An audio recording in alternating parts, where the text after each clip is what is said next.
इस साल मई के महीने में पाक फौज और उसके फैसला साज इदारों पर पिछले दरवाजे के जरिए काबिज होने की कोशिश की गई या ऐसी साजिश बनाने की कोशिश की जा रही है। मंसूर एजाज ने तो इंकशाफात किए, लेकिन जुल्फ़िकार मिर्ज़ा ने लगा है कि भांडा फोड़ दिया। हो नहीं सकता कि दोनों ही सरासर झूठे हों। हुसैन हक्कानी भी अपना मौक़िफ़ सुनाते हैं। वो बताते हैं कि असलियत क्या है, उनके नज़दीक की क्या हकीकत है और क्या फसाना। मंसूर एजाज का मामला पाकिस्तान में एक सियासी आतिशफिशा की तरह से फट रहा है। दिन भर की अहम तरीन खबरों, तबसरों और तज्जियों के साथ आप देख रहे हैं प्रोग्राम आज कामरान खान के साथ। अस्सलाम वालेकुम, मैं हूं कामरान खान। अगर ये बात 100% दुरुस्त साबित हो जाती है कि इस साल मई और अक्टूबर के महीनों में जब पाकिस्तान के अमेरिका में सफ़ीर हुसैन हक्कानी और पाकिस्तानी निजाद अमरीकी बिजनेसमैन मंसूर एजाज के दरमियान तकरीबन 100 ब्लैकबेरी मैसेजेस, SMS, ईमेल्स और टेलीफोन कॉल्स का तमाम रिकॉर्ड मंसूर एजाज की अपनी जहनी इख्तरा नहीं थी या ये सब कुछ खुद साख्ता तबादला ख्यालात नहीं था, तो अब ये बात साबित हो रही है कि इस साल मई के महीने में उसामा बिन लादेन की एबटाबाद में अमरीकी हमले में हलाकत और कई दूसरे वाक़यात की वजह से मुल्क के अंदर पाक फ़ौज और ISI पर शदीद दबाव था। और इसी पस मंज़र में जरदारी हुकूमत ने कोशिश की कि अमरीकी हिमायत से पाकिस्तानी फ़ौज और ISI में आला सतह की तब्दीलियाँ लाई जाएँ, यानी कि फ़ौज और ISI पर इसी किस्म का हुकूमती कंट्रोल हासिल हो जाए जैसा कि हुकूमत का control Pakistan steel, Pakistan Railways या पाकिस्तान इंटरनेशनल यानी PIA पर है। वो मुबैना नोट जो मंसूर एजाज के बकौल उन्होंने हुसैन हक्कानी के सलाह मशवरे से लिखकर अमरीकी अफवाज के सरबरा एडमिरल माइक मलन को दस्ती पहुँचवाया था, इसके तफसीली प्लान के मुताबिक अगर अमरीका राह हमवार करे तो एबटाबाद हमले को लेकर पाक फ़ौज और ISI की क़यादत को तब्दील करके इन इदारों की फैसला साजी को एक अमरीका हामी कौमी सलामती टीम के ज़रिए मुट्ठी में बंद किया जा सकता है। मंसूर एजाज अब वो ख़त इस दावे के साथ मंजर आम पर ले आए हैं कि वह किसी भी बड़ी अमरीकी या पाकिस्तानी तहकीकात के सामने साइंसी तौर पर तस्दीक शुदा सबूत पेश कर सकते हैं। अब से थोड़ी देर कबल मंसूर एजाज ने एक और बयान जारी किया है जिसमें उन्होंने कहा है कि वो न सिर्फ ये कि हर तहकीकात का सामना करने के लिए तैयार है, वो अपना सारा सबूत लेके पाकिस्तान भी आने के लिए तैयार हैं। पाकिस्तान में भी किसी भी आला तरीन आज़ाद तहकीकात के सामने वो सबूत पेश करेंगे कि उनके हुसैन हक्कानी के साथ किस किस्म के राब्ते हुए और वो किस तरह से blackberry messages, telephone calls, SMS या दूसरे पैगामात की शक्ल में जो साइंसी तौर पर साबित किया जा सकता है, वो सारा सबूत लेके पाकिस्तान आ सकते हैं और पाकिस्तान की किसी भी तहकीकात का सामना कर सकते हैं। ऐसा कहा है मंसूर एजाज ने अब से थोड़ी देर कबल। इस खत के मुताबिक जो कि इस वक्त सबसे ज़्यादा जिसकी चर्चा है, जरदारी साहब ने इन अल्फाज में अमरीका को यकीन दहानी कराई थी जो कि इस मेमो में शामिल है और जिसमें कहा गया है कि जरदारी साहब के बकौल मंसूर एजाज का कहना यह है कि ये मेमो उन्हें हुसैन हक्कानी ने लिखाया था और इसकी उन्होंने तस्दीक या उसकी मंजूरी उन्होंने सदर जरदारी से हासिल की थी। इसके मुताबिक पाकिस्तान की जानिब से उसामा बिन लादेन और अलकायदा के दीगर सीनियर रहनुमाओं को पनाह और ताउन फराहम करने के इल्ज़ामात के हवाले से सदर पाकिस्तान आज़ाद तहकीकात का हुक्म जारी करेंगे। 9/11 कमीशन की तर्ज पर वाइट हाउस तहकीकाती पैनल के लिए खुद मुख्तार अफसरान के नाम तजवीज़ भी कर सकता है। तहकीकात मुकम्मल आज़ादी और ज़िम्मेदारी के साथ की जाएगी, जिसके नतीजे में ऐसे हक़ाइक़ सामने आएंगे जो अमरीकी हुकूमत और अमरीकी अवाम के लिए ठोस हैसियत रखेंगे। ये तहकीकात उसामा बिन लादेन को पनाह और ताउन देने वाले ऐसे अनासिर को बेनकाब करेगी जो पाकिस्तानी हुकूमत के सिविलियन और इंटेलिजेंस और फौजी हलकों में मौजूद होंगे या उनसे करीब होंगे। ये मेमो आगे चल के कहता है कि ये बात यकीनी है कि उसामा बिन लादेन को तरामुन फराहम करने वाले हुकूमती इदारों या एजेंसियों में मौजूद हाजिर सर्विस अफसरान को जिम्मेदार पाए जाने पर उन्हें फौरी तौर पर ओहदों से बर्खास्त कर दिया जाएगा। ये भी होगा कि कौमी सलामती की एक नई पॉलिसी नाफिज की जाएगी जिसकी मदद से अयमन अल जवाहरी, मुल्ला उमर, सराजुद्दीन हक्कानी समेत पाकिस्तानी सरजमीन पर मौजूद अलकायदा या दीगर दहशतगर्द गिरोह की बची खुची क़यादत को अमरीका के हवाले किया जाएगा। इसके अलावा ऐसे अनासिर को पाकिस्तानी सरजमीन पर गिरफ्तार या हलाक करने के लिए अमरीकी अफवाज को ज़रूरी कार्रवाई करने की मंजूरी भी दे दी जाएगी। अमरीका को हासिल कुल्ली इख्तियार की गारंटी सियासी खतरों से खाली नहीं होगी, लेकिन ये कदम हमारी सरजमीन को बुरे अनासर से पाक करने के लिए कौमी सलामती की नई टीम के अज़्म को जाहिर करेगा। आज अमेरिका के मुमताज़ अखबार वाशिंगटन पोस्ट ने मंसूर एजाज से यह बयान नकल किया है और अब मंसूर एजाज का इंटरव्यू भी सामने आया है, जिसमें उन्होंने कहा है कि हुसैन हक्कानी ने उनके ज़रिए अमरीकी इंतज़ामिया को बताया था कि उनके यानी हुसैन हक्कानी के अलावा जरदारी साहब की नई कौमी सलामती टीम में अमरीका में ही पाकिस्तान के 2 साबिक़ सफरा यानी जनरल महमूद दुरानी और जनरल जहांगीर करामत शामिल होंगे और कौमी सलामती की ये कमेटी ही जामिन होगी कि पाकिस्तानी फ़ौज और ISI के फैसले अमरीकी पॉलिसी से हम आहंग रहें। इंतहाई अहमियत की बात यह है कि हुकूमती ख्वाहिश के पाकिस्तानी फ़ौज ख़ासतौर पर ISI पर हाथ से चुने हुए जरदारी साहब और अमरीका के हामी लोग बिठाए जाएँ पहली बार सामने नहीं आ रही है। हुकूमत के आने के चंद हफ्तों के अंदर वज़ीर आज़म के दफ्तर से हुक्मनामा जारी हो चुका था कि ISI पर तमाम इंतज़ामी, माली और ऑपरेशनल कंट्रोल वज़ारत दाखिला का होगा। इस मामले में गो के हुकूमत ने मुँह की खाई, मगर तकरीबन 1 साल बाद फिर इस ख्वाहिश ने सर उठाया और अब इसकी तकमील के लिए अमरीकी पॉलिसी साज और अमरीकी इमदाद के दावे सामने आए। ये मनसूबा कैरी लूगर बिल में शामिल चंद शिकों के जरिए सामने आया, जिसके जरिए लाजिम बनाना मकसूद था कि अमरीका हर साल बाकायदा रिपोर्ट जारी करेगा कि हुकूमत पाकिस्तान किस हद तक फ़ौज पर मौसर सिविलियन कंट्रोल और इतलाक़ कर पाई है, जिसमें ये तफसीलात भी मौजूद होंगी कि फ़ौजी बजट की मंजूरी, चेन ऑफ कमांड, सीनियर फ़ौजी अफसरान की तरक्की के अमल, स्ट्रेटिजिक हुकूमत अमली और मुशावरत में सिविलियन शराकत दारी और सिविल इंतज़ामिया में फ़ौजी असर रसूख के तयन के मामलात की सिविलियन क़यादत और पार्लियामेंट किस हद तक निगरानी कर पाई है। कैरी लीगर में ये शिक़े सामने आने के बावजूद और पाकिस्तान में एहतजाज के पस मंज़र के बावजूद ऐवान सदर से जारी एक बयान के ज़रिए कैरी लीगर बिल की तमाम शिकों पर न सिर्फ मुकम्मल इत्मीनान का इजहार किया गया था, बल्कि उनकी मुकम्मल हिमायत का भी वाशगाफ ऐलान किया गया था। मगर इसके बाद हिज़्ब इख्तिलाफ की जमातों और पाकिस्तानी अवाम के दबाव ने अमरीका को इन शिकों में तब्दीली करने पर मजबूर किया था। इस तमाम पस मंज़र को सामने रखकर देखा जाए और इसके साथ जनाब हुसैन हक्कानी की अब से तकरीबन 10 साल कबल अमरीका मुंतकिली के बाद जो उनका कैरियर रहा है उस पर निगाह डाली जाए तो उस ताज़ा तरीन कोशिश के ज़रिए फ़ौज और ISI को अमरीका के ज़ेर असर लाने के इस प्लान को समझना निस्बतन आसान होगा। सवाल ये भी पूछा जा रहा है कि इस मकसद के लिए हुसैन हक्कानी ने मंसूर एजाज का ही इंतखाब क्यों किया। इसके लिए जानना ज़रूरी है कि मंसूर एजाज सिर्फ नाम का पाकिस्तानी निजात अमरीकी शहरी है। मंसूर एजाज ही वो बासर शख्स है जिसकी पहचान पाक फ़ौज और ISI मुखालिफ फ़र्द की हैसियत से अमरीका की इस्टेब्लिशमेंट में जानी जाती है।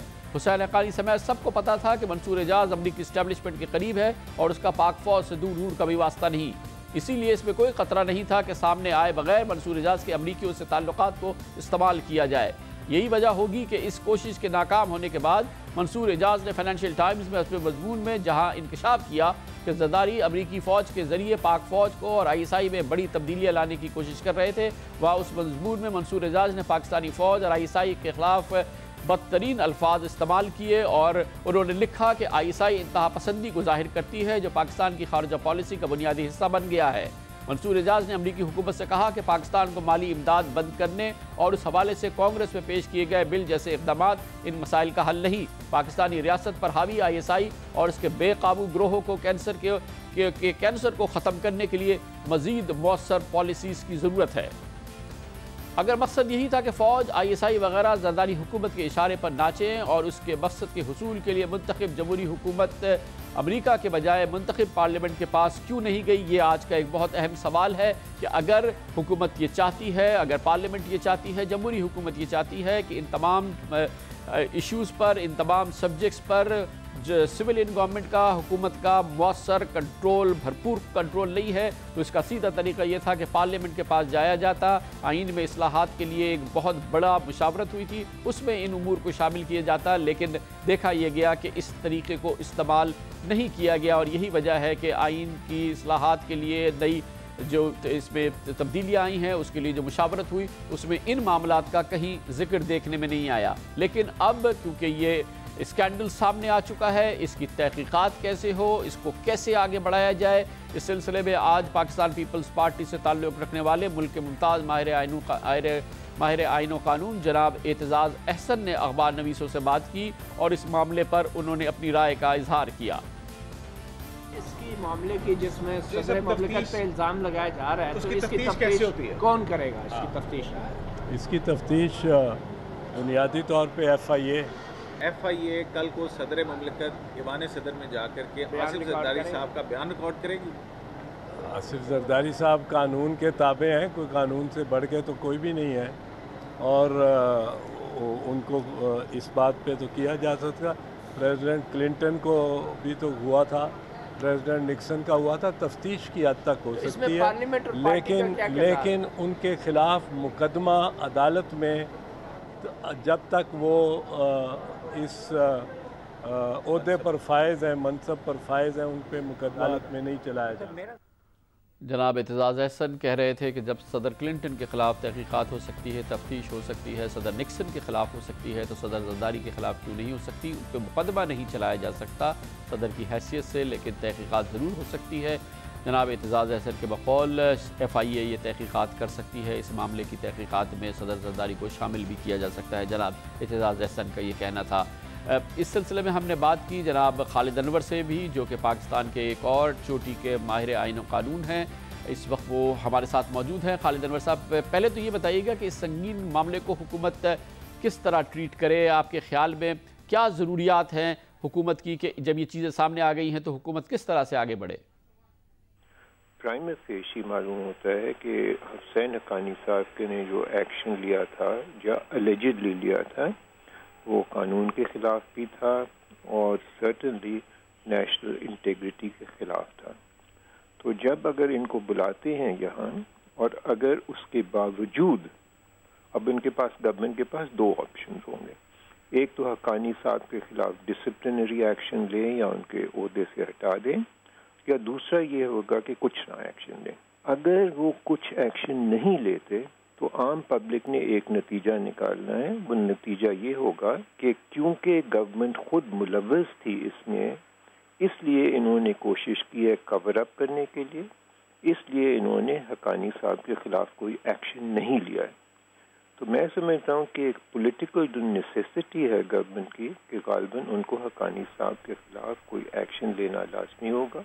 बहुत बहुत शुक्रिया जनाब खालिद अनवर साहब, अपनी राय का इजहार कर रहे थे। हमारा आज का ये खुसूसी प्रोग्राम है, इसमें आप भी शामिल होइए और हमारे आज का सवाल, इसका जवाब दीजिए। मंसूर एजाज केस में अगर दूध का दूध पानी का पानी करना हो तो ये कैसे होगा? प्रोग्राम में अपना पैगाम भेजने के लिए टाइप करें कि केस स्पेस दीजिए और अपना पैगाम अपने और अपने शहर के नाम के साथ 436 पर भेज दीजिए। लेते हैं कमर्शियल ब्रेक और उसके बाद हम आपको दिलचस्प सूरत हाल बताएंगे। मंसूर एजाज ने गो के इंकशाफ किया है या वो बहुत बड़ा डिस्क्लोजर उन्होंने किया है, लेकिन जुल्फ़िकार मिर्ज़ा ने ऐसा लगता है कि इस पूरे मामले पर से जिसका जो भांडा है उसको फोड़ दिया है।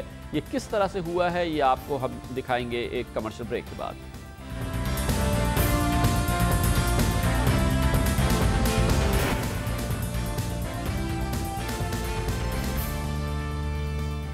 Welcome back.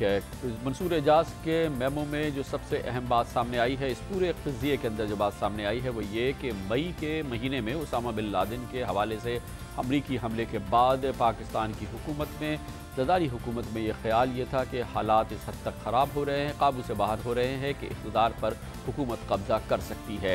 यही वो पस मंज़र था जिसकी वजह से हुकूमती सतह से मुबैना तौर पर मंसूर एजाज के ज़रिए अमरीकी अफवाज से रब्ता कायम किया गया था। आगे का मनसूबा जिक्र किया गया था, लेकिन उसका बुनियादी जो हदफ था वो ये था कि पाकिस्तान में फ़ौज हुकूमत पे कब्ज़ा करने वाली है और पाकिस्तान की फ़ौज को तंबी करने के लिए अमरीकी अफवाज के सरबराह एडमिरल माइक मिलन अपने इख्तियार को और अपने असर को इस्तेमाल करें। इसीलिए मंसूर एजाज ने अपने इस मेमो में, जो कि उन्होंने बकौल उनके हुसैन हक्कानी के कहने पर लिखा था, ये बात ज़ोर दे के कही थी कि वसी पैमाने पर तब्दीली लाने के दबाव का सिविलियन हुकूमत मुकाबला नहीं कर सकती है, यानी कि वसी पैमाने पर तब्दीली लाई जा सकती है। उन्होंने आगे चल के लिखा था कि अगर सिविलियन हुकूमत को जबरन इक़्तिदार से रुखसत किया जाता है तो पाकिस्तान उसामा बिन लादेन की मीरास की महफूज पनाहगाह बन जाएगा। ये मुल्क ऐसा प्लेटफॉर्म साबित होगा जहाँ से अलकायदा के ज़ेर असर दहशत और इंतहा पसंदी तेज़ी से फैलेगी। उसामा बिन लादेन मामले में गठजोड़ की वजह से फ़ौज और इंटेलिजेंस इदारों पर हावी होने के लिए सिविलियन हुकूमत के पास नायाब मौका मैसर है।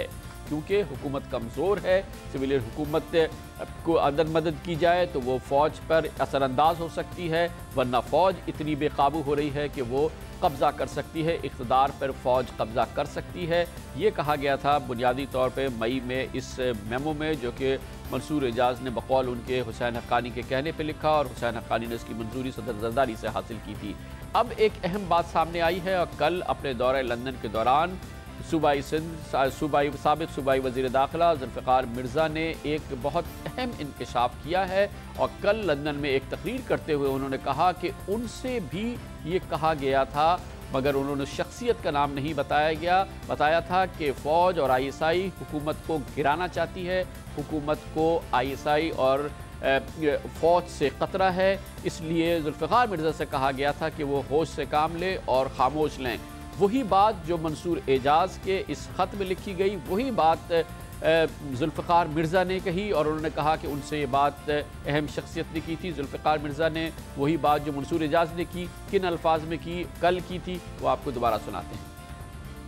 हमें कहा जाता सिर्फ 3 महीने इंतज़ार करो, समझो बात को कि ये जो मुत्तहदा कौमी मूवमेंट अभी ड्रामा शुरू किया हुआ है, ये ISI के कहने पे कर रहे हैं। ISI छुट्टी करना चाहती है गवर्नमेंट की।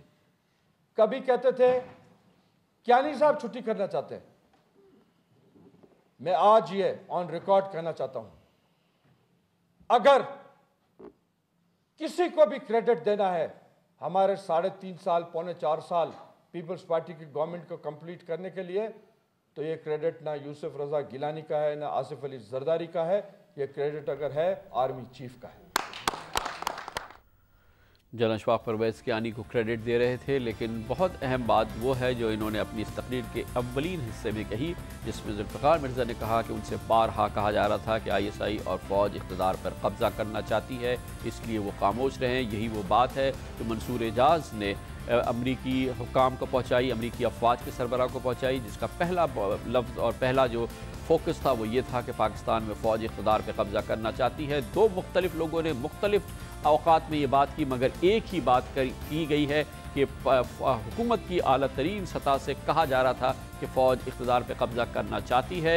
एक तरफ अमरीका से इस सिलसिले में मुबैना तौर पर रुजू किया गया था, दूसरी तरफ ज़ुल्फ़िकार मिर्ज़ा को खामोश रहने के लिए भी ये सलाह दी जा रही थी, ये बात बताई जा रही थी। जनाब हुसैन हक्कानी का इस पूरे मामले में किरदार बहुत अहम रहा है, जहां मंसूर एजाज़ के मेमो की और मुख्तलिफ़ चीज़ों की वो तरदीद कर रहे हैं, लेकिन वो ये भी साथ कहते हैं कि उनके कुछ पैगामात का तबादला भी हुआ।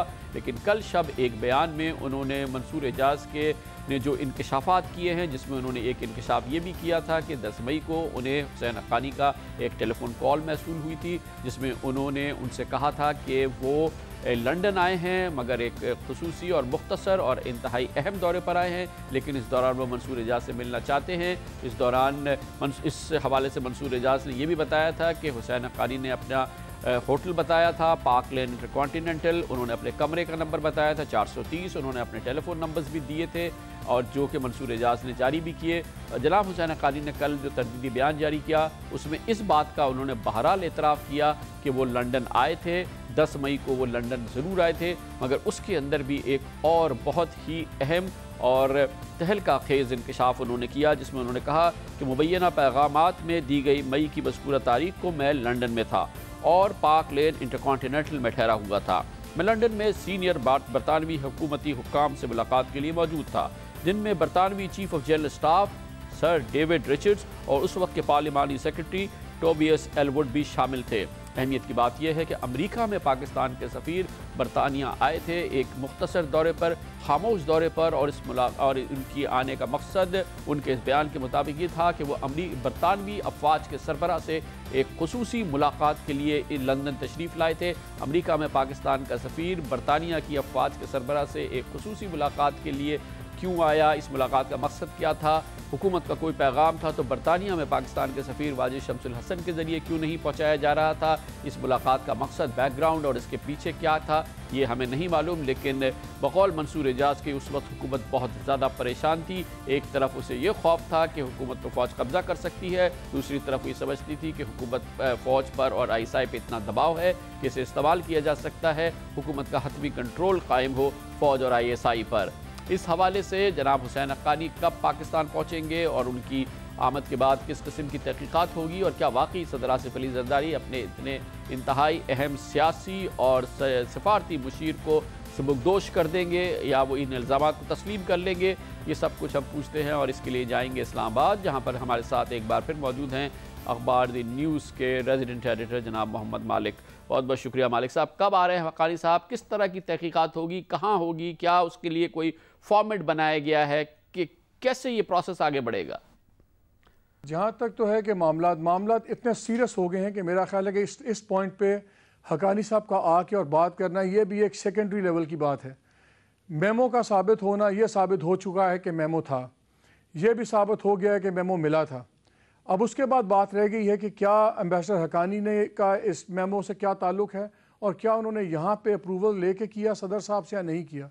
ये बड़े सीरियस क्वेश्चंस आ गए हैं। आज पार्लियामेंट के अंदर जब हमने सारा मेमो छापा न्यूज़ और जंग में, और बाकी भी हमने BBM की सारी ट्रैफिक छापी और सब कुछ हमने प्रिंट किया, तो बड़े सीरियस सवाल अब आ गए हैं। फिर मंसूर एजाज भी टेलीविज़न पे आए और उन्होंने फिर बार बार एक ही बात कर रहे हैं कि आप मुझे बुला लें, मुझे इन्वेस्टिगेट कर लें।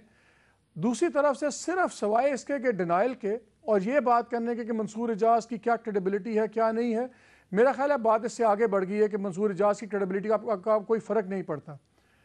अब फ़र्क ये है कि आपने सवाल किया कि वो आएंगे तो किस तरह पूछगिछ होगी। अभी तो पहले हमें ये देखना है कि नेचर ऑफ चार्जेस क्या फ्रेम होते हैं। ज़ाहिर है पहले वो आगे अपनी क़यादत को एक सफाई देंगे, लीडरशिप को, लेकिन अगर क़यादत खुद इन्वॉल्व है तो ये तो एक जिसको कहते हैं गोंगलों पर से मिट्टी झाड़ने वाली बात है। ये बड़ी एक सेंसिटिव सिचुएशन है। लेकिन मालिक साहब ये बताइएगा कि हुसैन हक्कानी साहब सिर्फ अमेरिका में पाकिस्तान के सफ़ीर नहीं हैं, वो बहुत ही अहम मुशीर भी हैं, जरदारी साहब के सिफारती मुशीर भी हैं, सियासी उमूर के कौमी सलामती के उमूर के अंदर भी उनकी बहुत मैसिव इनपुट है। उनको सैक करना, रिप्लेस करना, ये कैसे मुमकिन होगा? और जो हुसैन हक्कानी साहब की अहमियत है जरदारी साहब की के लिए, उसको थोड़ा एक्सप्लेन कीजिए। देखें, जहाँ तक अहमियत का ताल्लुक है, वाशिंगटन की अहमियत बहुत ज़्यादा है इस्लामाबाद के लिए, और इन हालात में जो वहाँ पे सफ़ीर हैं उनकी बहुत ही क्रिटिकल इंपॉर्टेंस है। प्रेसिडेंट जरदारी साहब बड़े ज़ीरक सियासतदान हैं, सब कुछ हैं, लेकिन इनका इंटरनेशनल एक्सपोजर बिल्कुल नहीं है। इनका इंस्टीट्यूशनल अंडरस्टैंडिंग भी नहीं है वहाँ के इदारों की या वहाँ की सब कुछ।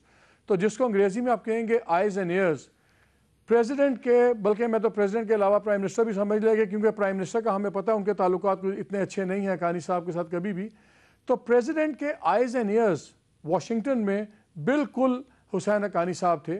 और अभी तक जितनी भी पॉलिसीज़ हुई हैं वीज़ा वी अमरीका, जो ऑब्वियसली प्रेसिडेंट जरदारी साहब की अप्रूवल से ही गवर्नमेंट उनको अडॉप्ट कर रही है, उसके तराशने में, उनके ऊपर रिस्पॉन्सेज में, उनके रिएक्शंस में सबसे बड़ा हाथ एम्बेसडर हक्कानी साहब का ही है। जो May 2 हुआ, उस पर ऑपेड लिखना प्रेसिडेंट साहब की तरफ से, इसी तरह प्रेसिडेंट साहब का जो दूसरा आर्टिकल था वो भी हमारी इत्तलात के मुताबिक एम्बेसडर हक्कानी साहब का ही तहरीर शुदा था, and they were very nicely written pieces. So दूसरा जो इनका लेवल ऑफ कॉन्फिडेंस इन पे है वो सिविलियन साइड पे से ज़्यादा किसी पे नहीं है। और शायद प्रेसिडेंसी में ये बड़ा ज़रूरी समझा जा रहा था कि वाशिंगटन के अंदर एक सिविलियन सेटअप का आदमी होना चाहिए, और ताकि वो एक दूसरा नैरेटिव चलता रहे। सिर्फ आप पिंडी के थ्रू ना देखें वाशिंगटन को, और वाशिंगटन को इस्लामाबाद से भी एक डायरेक्ट आपका लिंक होना चाहिए। क्योंकि देखें, ये बात चाहे कोई माने ना माने, मिसट्रस्ट बहुत है इस्लामाबाद और रावलपिंडी के अंदर। इवन दो अभी तक हमने देखा है कि रावलपिंडी 2 कदम पीछे ही चल रहा था, लेकिन जो अब हालात जिस तरह बिगड़े हैं और जिस स्पीड से आगे चीज़ आई है, उसने ये बताया कि मिसट्रस्ट था। कैरी लूगर बिल का आपको याद है। बहुत शुक्रिया जनाब मोहम्मद मालिक। हमारे पास वक्त थोड़ा मुख्तसर है। मालिक साहब हमें बता रहे थे हुसैन हक्कानी साहब क्यों इंपॉर्टेंट है सदर आसिफ अली जरदारी के लिए। पाकिस्तान की सियासी जमातें भी इस वक्त मुतहर्रिक नज़र आती हैं, इस मामले पर अपनी अपनी पोजीशंस बना रही हैं। ये मामला एक आतिश फिशा की तरह से फट रहा है और इसका हजम बढ़ता जा रहा है। पाकिस्तान की सियासी जमातें क्या मौक़िफ़ इख्तियार कर रही हैं, इसके बारे में आपको बताएंगे। कमर्शियल ब्रेक के बाद एक छोटे से मुख्तसर से वक्फे के बाद हम वापस आते हैं।